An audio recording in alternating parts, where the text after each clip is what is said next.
পূর্বাঞ্চলের রাজুকের সরকারি প্লট বরাদ্দে অনিয়মের ৩টি মামলায় ক্ষমতাচ্যুত সাবেক প্রধানমন্ত্রী শেখ হাসিনাকে ২১ বছরের কারাদণ্ড দিয়েছে আদালত।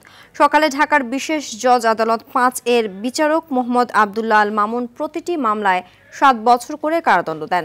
মামলাগুলোতে শেখ হাসিনা, তার ছেলে সজীব ওয়াজেদ জয় ও মেয়ে সাইমা ওয়াজেদ পুতুল সহ মোট ৪৭ জনকে আসামি করা হলেও ব্যক্তি হিসাবে এই সংখ্যা ২৩। রায় ঘিরে আদালত এলাকায় বিশেষ নিরাপত্তা ব্যবস্থা জোরদার করা হয়েছে, মোতায়েন করা হয়েছে বিজিবি ও পুলিশ।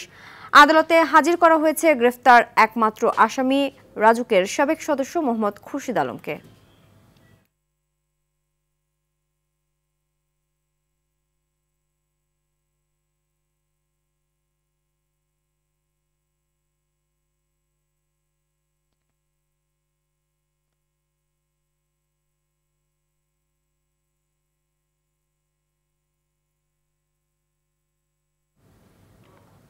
দর্শক, বিশেষ জজ আদালত থেকে সরাসরি যোগ দিচ্ছেন সহকর্মী রাকিব হাসান। রাকিব, রায়ের আর কি তথ্য পেয়েছেন? আদালত প্রাঙ্গণের সার্বিক চিত্র আমাদেরকে জানাবেন।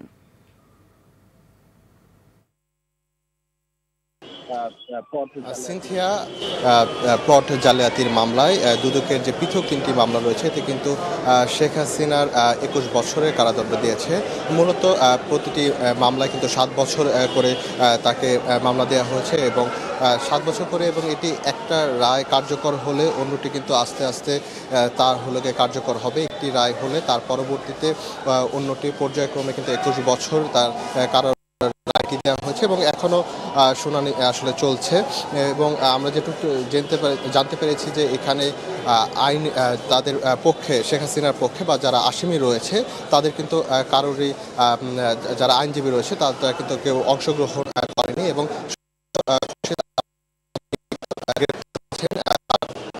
জন্য আইনজীবী এসেছেন।